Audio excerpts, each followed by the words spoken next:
I'm Paru. I want to welcome everybody here for a very, very important topic, because being a market research industry, we are as good as the consumer we meet. So it's really important to have a system, a method which can help us identify the right consumer for the objective that we have. And we have a panel with us that's going to discuss the importance of it, as well as the merits and the need for another system. And let me just get started, because the panel is very, very interesting. And let me introduce the panelists. And as I call your names, maybe you can come this side.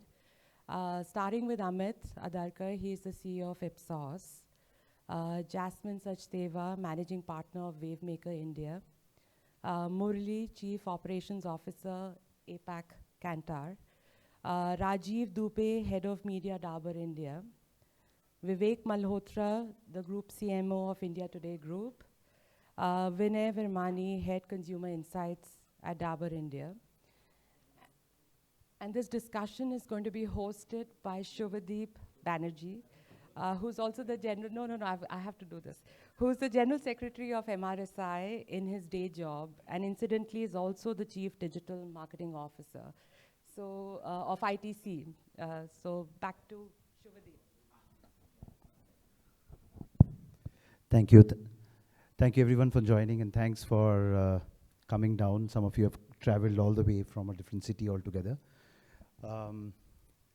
Yes, it's important, but I think let's take a step back, since we have all met and people are from different areas and different functions. It'll be interesting to hear across the table. See, marketing has become complex and exciting and expanded in the way we knew marketing few years, 10 years back. Let's go around the table to discuss as to how you have seen this expansion, and in your own roles, how are you traversing this complex space? And we can go into targeting, etc. a little later, but I think it's better to start with a macro question first. We'll start with you. In so many years, and I'm sure all of us have experienced that, marketing definitely has become more complex. Getting the same guy, getting the same growths, getting the same, parameters that we were able to target or meet is not the same. We are dealing with somebody who's has so many more choices. If they have so many more choices, we have to reach out to them very, very differently, very uniquely. So, and their media consumption or their advertising receptiveness, everything has changed dramatically, and it's become, and complexity is the word that I would use. There was a time when we would just, have some 20 channels in our campaign and we would say we've met everybody. But today it's definitely a big, big challenge to get to that audience. So obviously my perspective is more of a agency perspective, being part of the research agency ecosystem. I think for me, one thing which we really miss out or don't pay attention is the changes in the country's demographics. I mean, we always had this perception about India being a certain kind of nation with 70% of people staying in villages with certain level of affluence. But in the last 5 years and perhaps the next 5 years, there's this huge demographic change which the country is undergoing.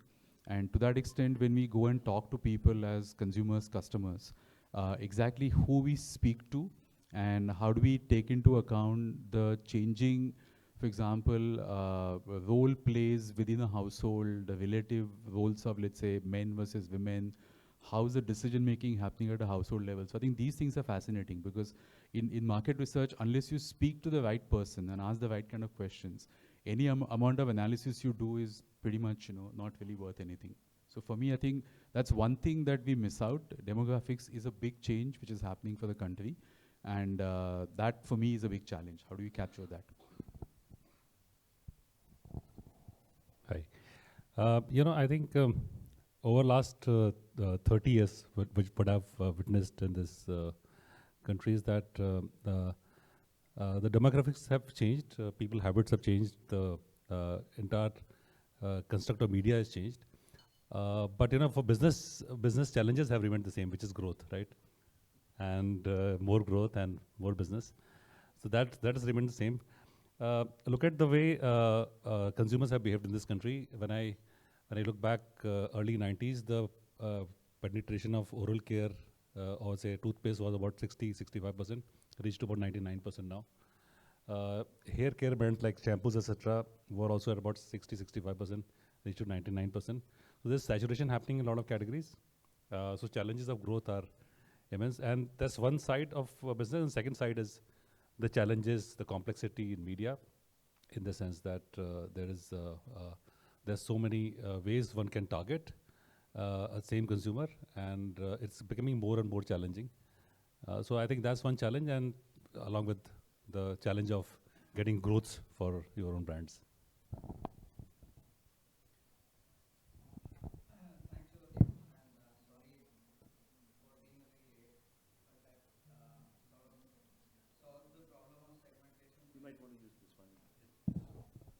That sort of solves the problem of segmentation for you, because you can totally behaviorally target me. Now, as far as I'm concerned, I've been a media guy, and for us, the most important thing is a single view of the customer, a one view of the customer, which has actually become, by the day, it becomes more and more elusive. So when I started, it used to be, say, radio, newspaper, TV, and that was about it. Now today, when you think you've sort of cracked the consumption pattern on YouTube, you suddenly have something which is a WhatsApp channel, and people start following it. Then you realize that, having a one view of the customer omni-channel is still a very, very far-fetched dream. I don't even have a one view of the customer only on the digital. So that, to me, is the biggest complexity and the big challenge that I think finally comes into how do you segment the consumers so that you can service them better. Yeah, for me, I think, coming again from an agency perspective, Shuvadip talked about complexity of marketing. I think there is the complexity of the consumer itself to start with, right? Complexity in terms of the way they make decisions today. It's no longer linear. I mean, there is multi-linearity kind of a stuff. And the way they make choices for one category versus the other could be completely different. So you can't bucket them into being a premium customer or a mass customer.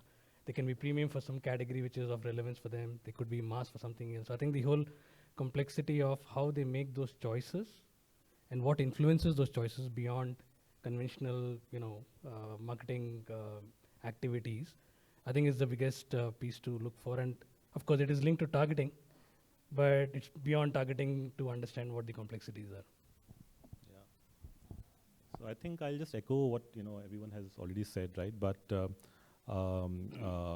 just to add to that, I think what has really changed over the last few years is this whole mass customization also that has happened, right? Because of e-commerce and because of D2C players and also a lot of while of course there's complexity, but I would say that it has also enabled ecosystems which are able to have very sharp targeted products.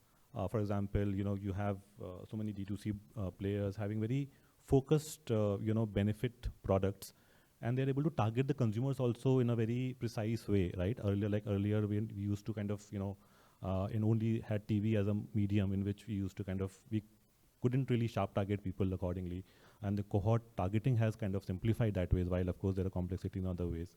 And then as we are now having Gen Z and Gen Alpha, their whole perspective is very different, and they are going to be the future consumers. And suddenly things like sustainability and recycling of your products, etc.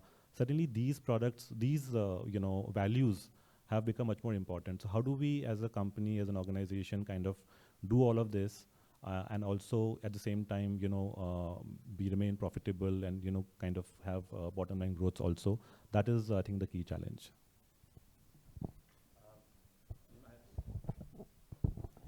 No, so if you summarize, very interestingly, some key themes come up in whatever we spoke together. One of them is identify these consumers and look at them very differently, right? So Vinay, you talked about cohortization. We heard some of you talk about the fact that, in fact, Rajiv talked about something was 60% penetration is now 99, but yet we need to grow. So how do I arrive at segments of profitable growth within that becomes a challenge. How do we speak to them? What language do we use in order to speak to them, to convince them to buy our brands, our categories? I think those are core themes that come up. I think Murali also hinted upon the fact that the consumers are becoming complex. Multiple causality behind that. But I'm saying to understand those complexities of the consumer journeys, etc., becomes leads us to another area of a challenge is how do we measure all of these? We are doing hundreds of activities as brands, and you guys are trying to measure the efficacy of those, and there are challenges in that measurement as well. So in total, we find that identifying those pockets of consumers, their psychology, them in a purchase behavior perspective, them from a demographic behavior perspective, these are various facets in which we are all trying to figure out what is the best route forward. We've kind of hit upon some successes in certain areas, but I think there is still lots to do in each of our spheres in which we are working today. When we look at, and anybody can pick this question, when we look at segmenting consumers and trying to identify growth profits, pockets of growth, or profit pools, the way we would look at, what are the large segmentation processes, identification of consumer pockets that you guys are have seen successes in? Rajiv, Vinay, Vivek, anybody can, you want to pick up? Or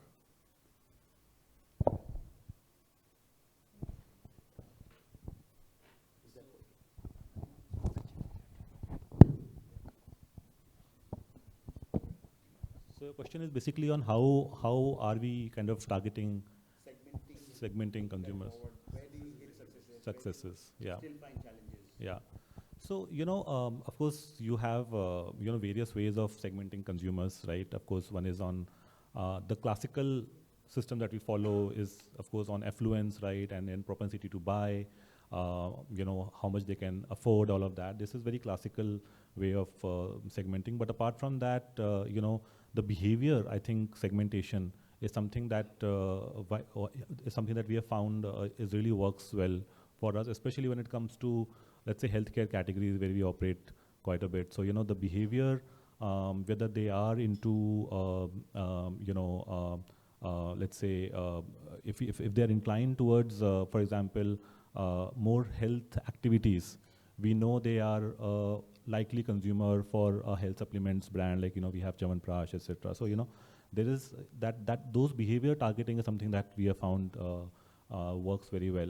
Also, there is this whole thing about, of course, a lot of our research partners have also helped us in understanding this. Like, there is high disease index and low disease index consumers. You can actually, divide India into states which are, high disease index states and low disease index states, where there is more lifestyle related diseases, right? So they have a very different set of consumption, especially when it comes to pharma products, health products, etc. So those segmentations have definitely worked for us.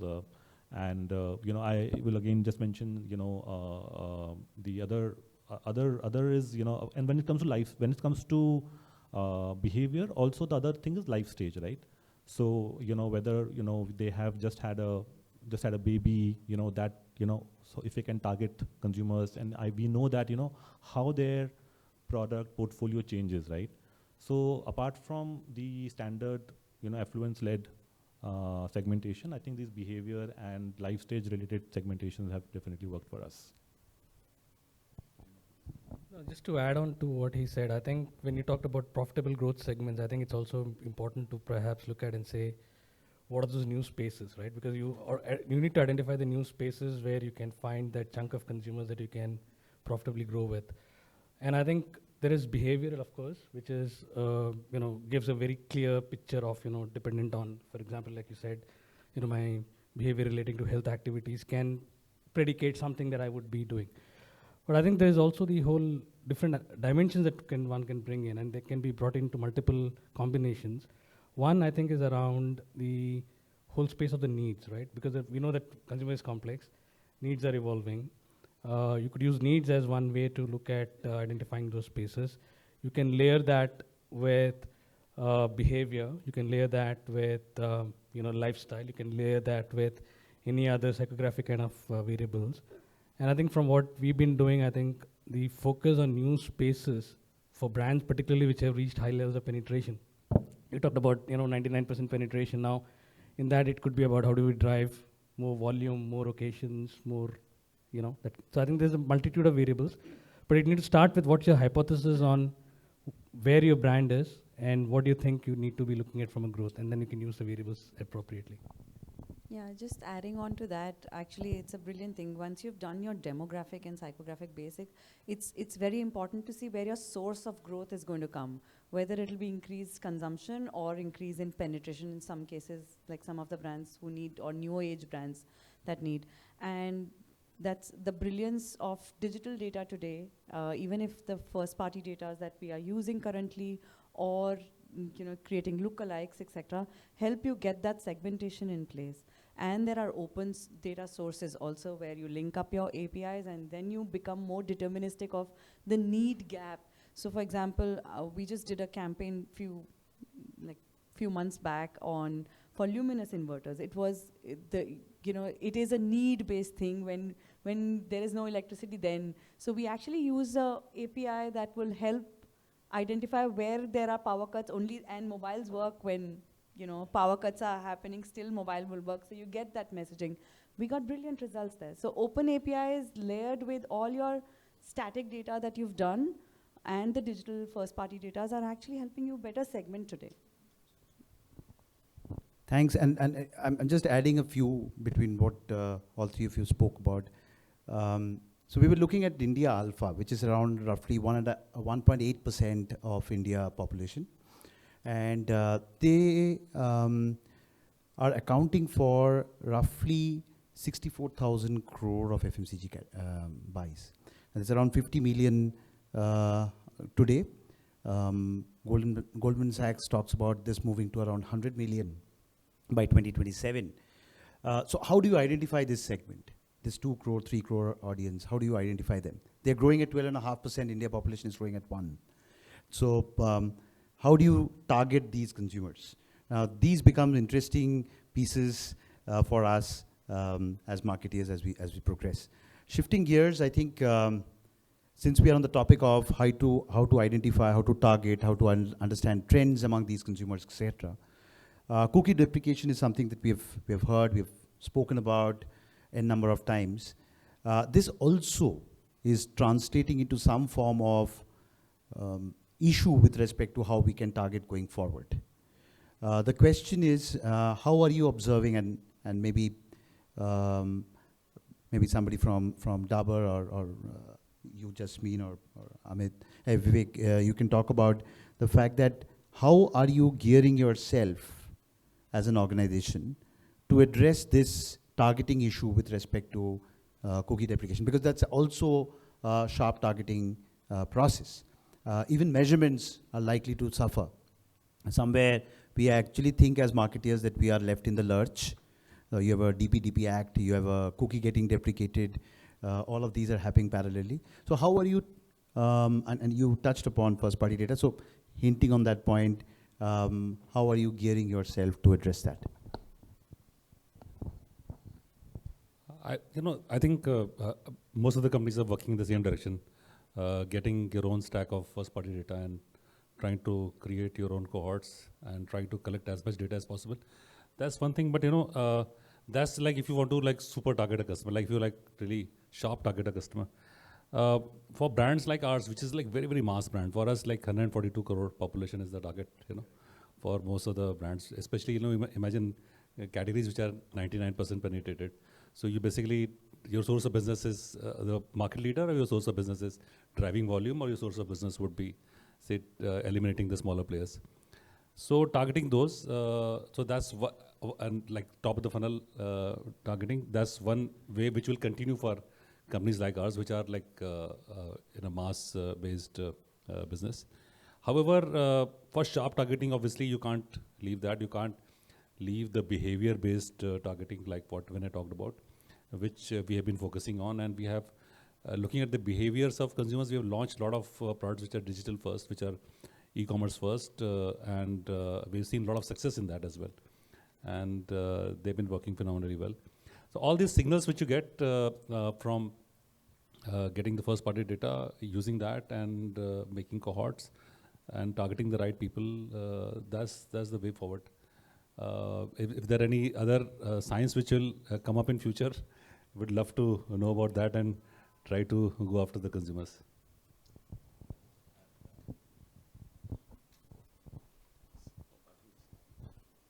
So yeah, apart from that, while of course first party data is there and you can develop lookalikes and then target the consumers accordingly, as the problem kind of comes in, the ecosystem also kind of has built-in solutions also. So there are a lot of I know that there are a lot of companies who are working on basically in which consumer is themselves giving permission, right?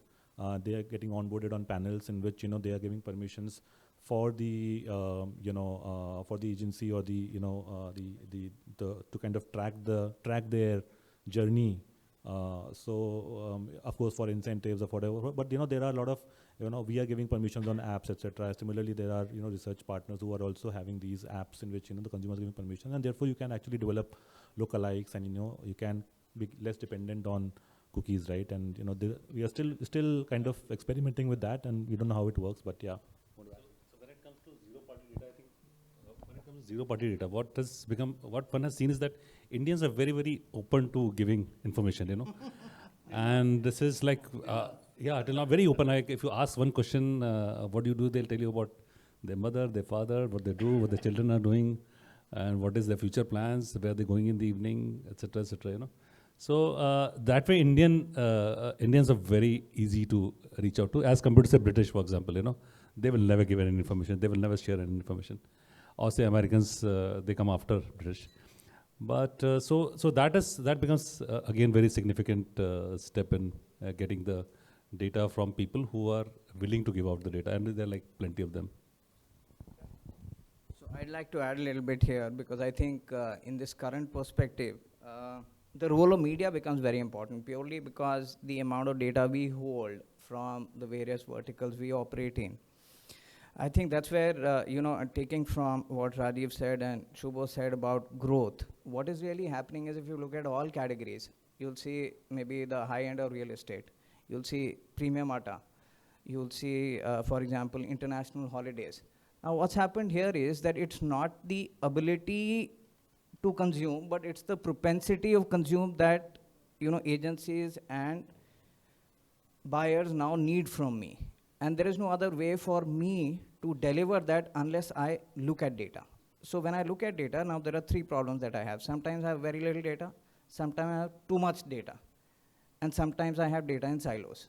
So therefore, if I were to solve the problem for all of the gentlemen and ladies on the panel, what I really have to do is have a far deeper engagement with the consumer. So it just doesn't end at getting his email ID or his mobile number so that I have a single sign-on across all my properties and I have a full view of his journey. It goes much deeper. So I really need to know, what is he actually reading? What is he actually consuming? It doesn't have to be said, video is consumed on TV also, video is consumed on digital also, video is consumed on social also.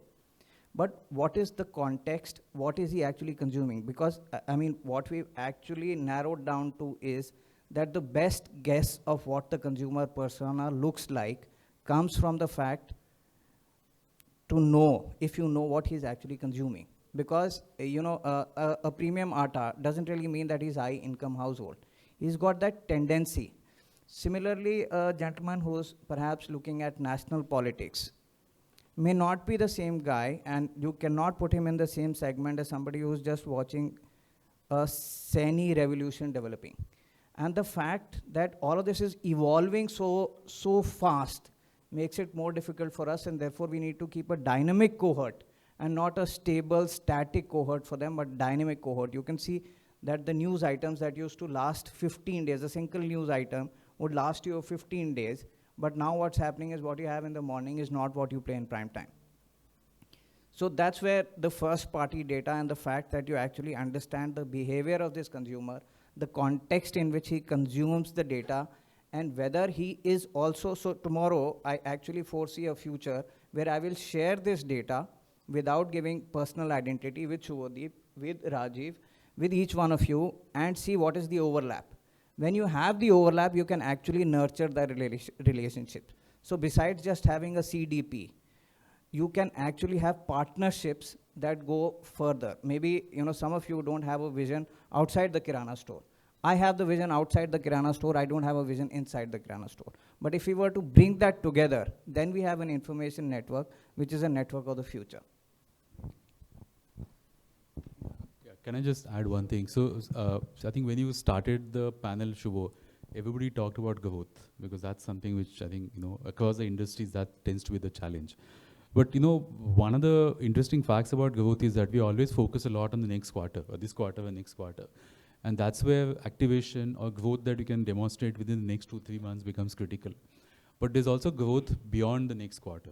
And I think India, everybody agrees that we are on the verge of, getting into a golden decade or Amrit Kala, whichever way you call it. So I think there, the challenges are a bit different than just the challenges about how do I make the most out of the first party data. Because I like one of the points that Vivek talked about, that we are in a world where we always assume the consumer is a toothpaste consumer, automotive consumer, all of that. But that's a human being you're talking to. And one of the dangers of over-reliance on first party data is that you're creating these walled gardens, but you don't have visibility about outside your immediate garden. And that's a bit of a challenge, because then there's a risk that you run of taking decisions for the long term based on a very narrow perspective. I think that narrow perspective is critical from an immediate activation perspective, because you need to understand how you can sell something to him tomorrow. But that is not going to help you when you look at next 1 year, next 3 years. So there's also a need to look at a slightly more 360 degrees and durable look at people as people, and not necessarily as somebody who's consuming something today or tomorrow. And there the challenges of segmentation are a bit different as compared to, some of the challenges to do with, first party data. One small point on that. I think when we talk about the data, I think there is this width and there is a depth of information that we need from the data. One is, so first party data does give you that width. You have millions of your subscribers on your app and website, so that gives you the width. But I think what Vivek talked about, enriching that with depth, and you can't do that at scale with, zillions of consumers, right? So using exactly what you said about, what we do in terms of the consumer panels, where you actually go deep with few, enrich it with their digital behavior, passive, plus, ask them questions, because they are human beings, as you rightly said, Amit. We need to ask them some questions as well, primary data. And once you build that in deep, then you can then do whatever you want to do in terms of lookalike and stuff like that, and then scale it across the width of first party data. So that's the point that I wanted to add. Absolutely. In fact, taking from what Amit you were talking about, and Molly what you built on top, shifting gears, looking at a more long-term segmentation process as well, and looking at social capital and the economic capital of the households. They have been a partner with us as marketeers in form of trying to identify households, people, and try to see whether they discriminate in terms of behavior, whether it's in terms of attitude, etc. And we have always successfully seen that they help us in taking the right decisions. However, of late, and I'm talking about the last couple of years, some of us as marketeers have actually, and as advertisers, as insights people, we've kind of hit upon a roadblock in terms of how we have seen this help us in our ability to utilize the social and the economic capital of the households in order to identify how to market, who to market, what to market them, etc. What has been your experience in the space of the current socio-cultural, socio-economic classification that we are currently utilizing? Is there any set of challenges that you have realized and hence taken compromised routes forward? I think one of the big ones that we actually do, and there is a solve that we are trying to experiment with, is going back to the digital data. So if you have a, NCCS defined as A, B, A plus, whatever, but how do I know that the A plus that's been defined is actually the person who's actually going to buy my product? So it could depend on the category to category, and you'll have to define it basis that. Digital data today helps you get what phone you're using, what HHI you belong to, and that's more deterministic as per their behavioral, digital footprint. But that's about it. And then we have to just take a punt on it that this will convert. Today, most of us actually go with CTV, and I'm just admissive thing that CTV today we are all taking for our premium audiences. But the fact of India is that today a television which is about 20,000 rupees is also so-called a smart TV. What stops it from becoming a 50 million households to many more households? And then CTV will be to reach, it'll become a part, planning thing within television. And it is today. Most of my clients are actually doing that. So we're just taking surrogates right now. How do we be more deterministic is always a challenge.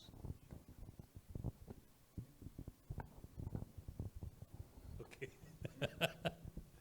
So I think the digital ecosystem is much more evolved in sense that the cohorting, etc., is possible over there. And just talking about CTV is overhyped, and the numbers are all wrong. I think we are overthinking on that. Eventually, everybody will turn into CTV in this country, but it'll take some time. We are over targeting them. I think that's one thing I would like to say. However, segmentation is easier in the digital ecosystem, but if you break that down, then you're looking at very few number of people, basically. So total people who consume digital video are not more than 460 million, 46 crore people, as compared to television, which it reaches out to about 90 crore people or plus, which has grown. And IPL, the last World Cup has shown that lot many people TV could reach. Given everything equal, digital and TV were like in equal way it were given to people. But TV could reach out to much more people. So India is still a TV first country. If India is TV first country, then segmentation, which has been there till now, NCCS segmentation, that's probably, and looking at the presentation which you are going to show now, let me not take the wind out of your presentation. That gives us, that leads us to think or rethink on what we've been doing. Because if you look at NCCS, then approximately 83% of the people have already moved to NCCS A and B. And if you look at urban, 83% people have moved to NCCS A and B. In urban plus rural is like 78%, which is hard to believe. The stacking of population and segmentation is not the way NCCS is telling us right now. So that's one challenge if you're targeting mass. Yeah, Jasmine. One little thing on that. I think a big factor that we all miss out is, yes, we see the propensity to buy, but what is the disposable income into propensity to buy? So I may have the capacity to buy the latest iPhone, but do I have the inclination to spend that money? iPhone may be, but iPhone may be targeting me all the time. But is there an inclination to spend that kind of money, even if my pocket has that money? So that is something that we as marketers should always remember. So I'm very, you go on. No, go ahead. No, I go on. So No problem. I think one of the things I'm hearing is from both of them is the issue of discrimination, that if over time the system doesn't discriminate enough or not in a meaningful way, then that's a signal for me that there's a problem. And the other aspect I want to put in is also stability, because when I look at the systems which are prevailing in, let's say, some of the developed markets, whether it's UK or some of the European markets, they have been amazingly resilient for the last 20-25 years, because those economies are also in a way mature in terms of the growth rates, in terms of inflation levels, in terms of quality of living. Whereas India is certainly a market in a flux. with the kind of growth that we're having. Which means that if you have a system which becomes, let's say, not really actionable or not discriminating or not relevant after a few years, then we have a problem. So I think we also need a system which is a bit more stable. Now the challenge is that things are going to change quite a bit. I mean, that's something you can't, we are hearing a lot about digitization, all of that. So that is a reality. So I think somehow we need to get a right balance between something which is giving us a long-term trend, but something which doesn't becomes, something that becomes irrelevant after, let's say, 2 years, because that's not the way you plan for the future. Okay, I have a very small sort of analogy and which also gives you an idea of the challenges we all face. So there is one problem that all my friends here face, and including Jasmine, who's been nurturing our brand. So one is that there are sometimes foundational shifts that happen in a country. So one of the big foundational shift is financing. The way that financing has come, that consumption doesn't really become a parameter of defining the consumer persona. So there's a gentleman who has the money and he goes, gives a down payment, buys a car. The other ones finance the car. Now they're not two same people, and the same communication cannot go to them. Now who is a challenge. Now I draw a parallel into media. Now, so while I'm very happy that he's going to be spending on TV for very long, and then over some persuasion, I think CTV ROs are also going to come. So what happens on TV is, so there was a way we used to look at TV when ABCDE was defined and the country was going into a growth path on durable consumption, and you would know largely that ability to consume will be equal to propensity to consume will be equal to purchase. Now is a very different time. So you have TV, now in TV you have a heavy viewer, you have a medium viewer, you have a very, very, infrequent viewer. Now this infrequent viewer still has 24 hours. He is obviously consuming it somewhere else. So in traditional definition, he is TV viewer, you can reach him. But the fact that he is coming very infrequently, maybe you can't reach him. Maybe he's, now add to this a cord cutter, add to this a cord never, who's coming from a new generation.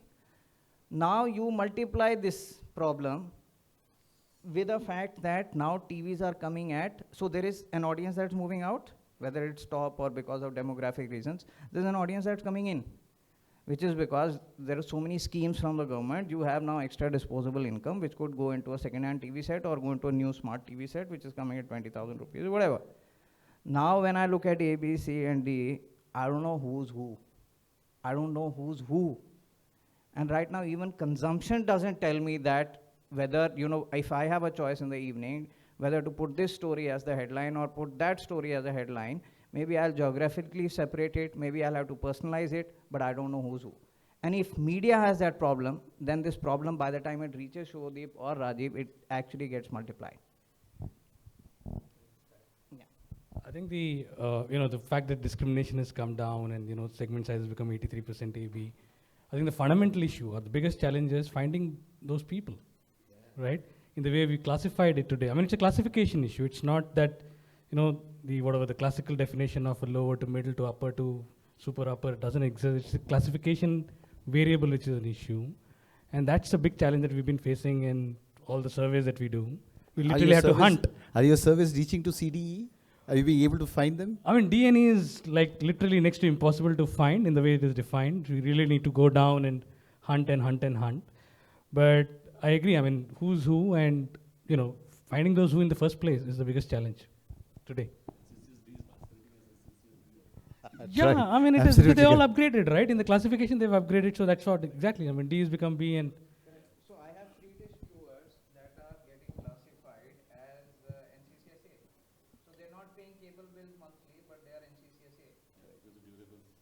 Similarly, I have HD channels.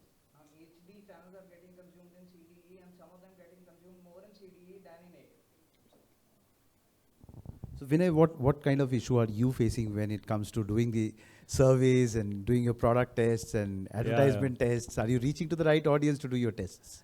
Yeah, as I said that, the current classification, is very heavily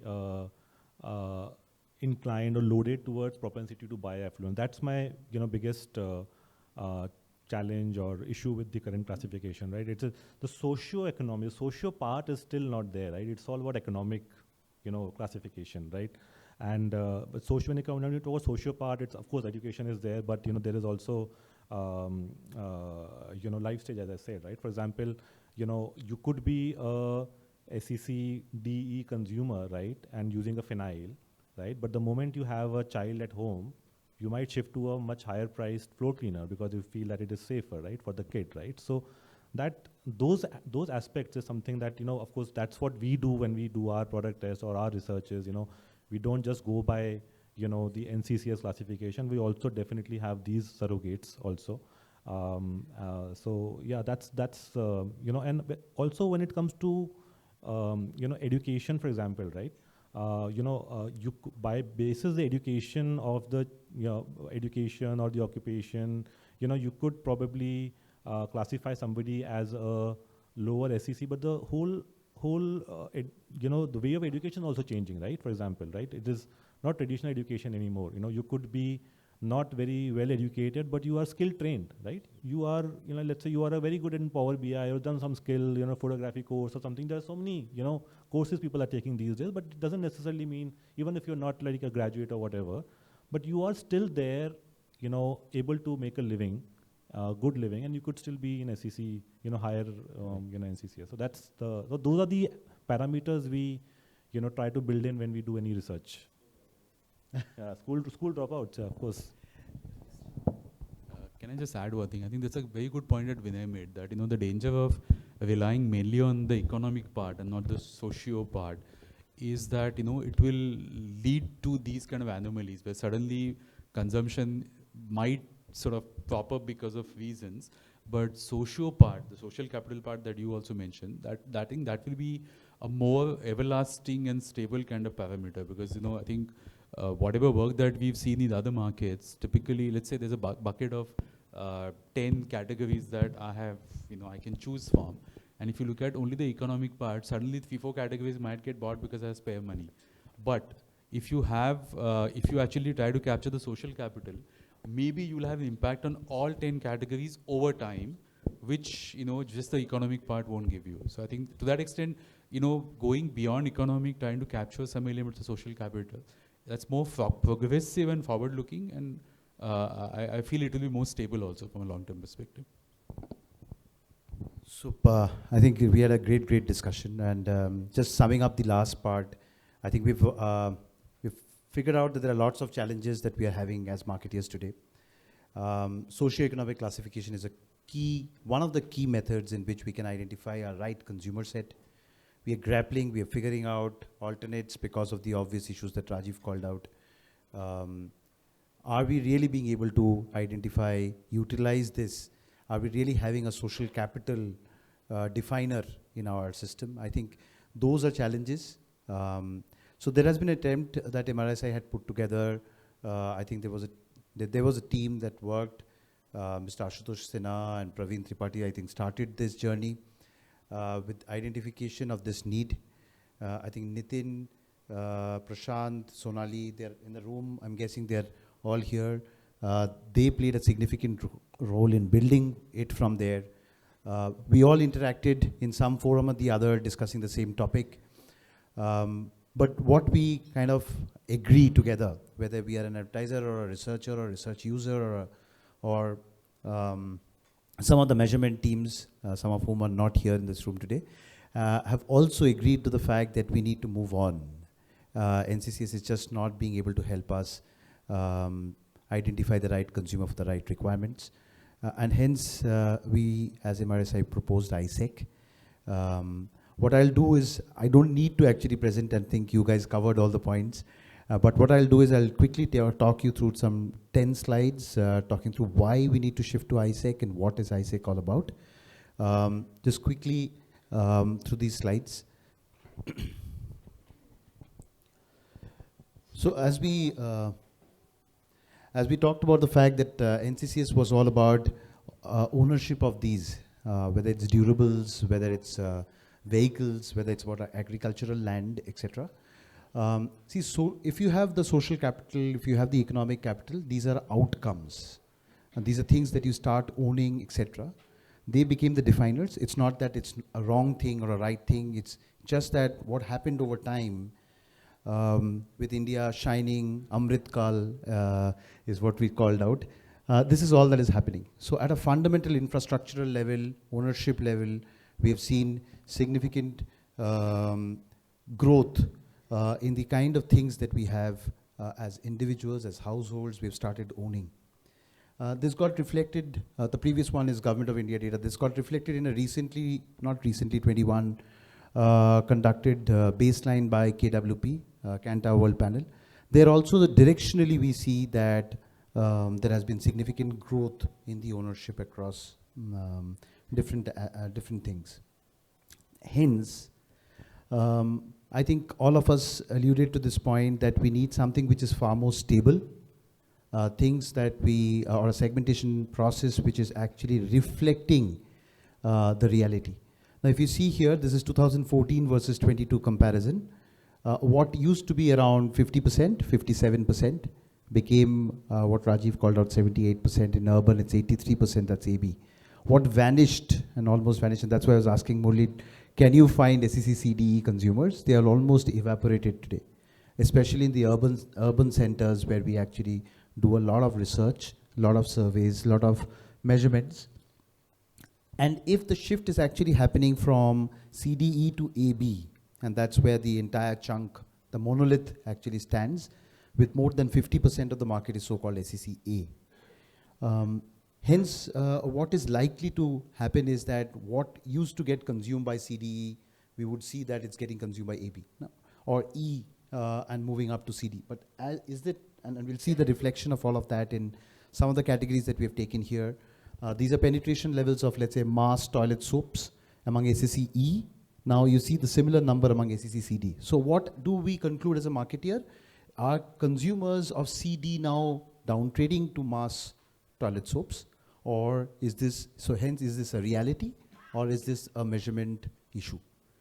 So that's what led us to think through, because we as researchers, as marketeers, as advertisers, we were struggling to figure out who to talk to with which part of our portfolio. And you will see that not only at the bottom part of the socioeconomic classes, but it's a very similar thing happening when it comes to the upper end of the socioeconomic classes as well. So what used to be the penetration among CD now becomes AB. So are you saying that mass toilet soap now is becoming more penetrated among SEC AB consumers? Are we downtrading? So various such conclusions, erroneous conclusions, are translating into us finding it difficult to take decisions. Hence the ask was to figure out something far more stable, not that something which is around 50% becomes 80% in a very short span of 7 to 8 years. Far more discriminating from a purchase behavior standpoint, attitudinally also, but behavior standpoint. We talked a lot about how behavior is one of the core markers. And then one single definition across urban, rural, very easy, so that Murli does not come back and says it's very difficult to really do this from a survey standpoint.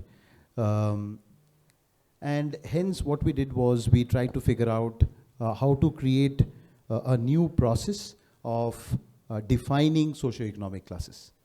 Nothing which is extraordinarily different from what we have been as researchers seeing for a long, long time. And then, of course, revalidating using various kinds of data sets, some of which are not marked and mentioned here, but we have run this through the new age data sets, including the zero-party data, etc. Does it make a difference there as well? So what we did was the usual. We took income, we took consumer durable, which we saw is kind of non-discriminating, and amenities. And of course, none of us in this room would divulge our income to a third-party unknown individual today. But so that had its own set of fallacies. Similarly, we thought, okay, let's look at some other parameters, and those are marked here. And these variables had very, very weak relationship as far as ability to discriminate consumers and their behavior. And we ended up with our known devils, which is occupation and education. But there was a difference in the way we looked at occupation and education. So what we did was we did multiple combinations of occupation and education, and both as single variables as well as in combination variables. And what we ended, so we looked at the chief wage earner, We looked at the highest educated adult male of the house, highest educated adult female of the house, looked at combinations, which is giving us the best result. And the famous Gini coefficient, which is actually talking about the fact that India is moving towards close to 1 because there's a lot of inequality somewhere or the other. It's a different topic altogether. I don't want to touch that. But what came back was very, very interesting. What came back is that the so-called social capital got defined by the education of the lady of the house. And we actually believe that that made a significant difference when it came to the choices made in the household. Need not always be the most expensive product that comes to the house, but also from a need standpoint. And that I think as a marketer, it's very, very important to understand that the relevance of the refined needs. Now, does that have a relationship with this defining parameter called the social capital of the education of the lady of the house? That made a significant difference. So you see the combination effect on the last, which is the occupation of the chief wage earner, the education of the adult male of the house, and the education of the adult female of the house. And it's a combination factor which gave us the most discriminating definer. And hence, that's the ISEC. We went back to 2019. Unfortunately, that is still the grid that we use for our SEC, or so-called the NCCS weights that are used in all kinds of measurement surveys, etc., including our Rajiv 38,000 television, around 40,000 odd crore, 40,000 odd crore of television spends, and hence the entire buying and selling happens on this. So we went back to 2019, and this is how NCCS looks like. And the ISEC with the new definition that we are talking about. The shape of the curve, however, does not matter much, right? What matters much is that is it really helping us get a more stable definition? And B, is it giving us a more discriminating way of looking at consumers? So we'll first look at the stability part. On the left that we see here is NCCS. We saw this number a few minutes back. And what you see on your right is actually ISEC, same time period, 2014, 2022. What was 32 became 50. What was 35 became 41. So is there a shift? Yes, there is a shift, but is it more stable? Definitely more. So is ISEC a more stable system? Is it reducing the volatility with which we are grappling with today? Significantly, yes. Does it hold true across pop strata, across markets? We've, of course, tested out for all of that. This we looked at all pop strata and whether different types of town classes and so on and so forth, right down to the rural, which was in the previous slide. Murli, just to give you a little bit of confidence, very, very easy to administer this in the field. I think a large part of this is actually covered in our census today. So hopefully in the next census, and with the help of MRSI and the people we know around and with you all, maybe we can add and have all these questions there so that we have the biggest baseline possible going forward, because baseline is a difficult area, and I think that would help us going forward. The other good thing, and which Amit was talking about, is that is it going to give us and he talked about UK as an example of 20 years plus same definition. Is there enough headroom, or are we going to hit the same issue that we saw from a consumer durable angle? There is a significant amount of headroom. It is an unfortunate data point for us, India as a country, but this is the reality, is where we stand today. This is 2011 India census done by the government of India. This is where we are in terms of education. And hence, ISEC is going to be, Amit, for a very, very long time.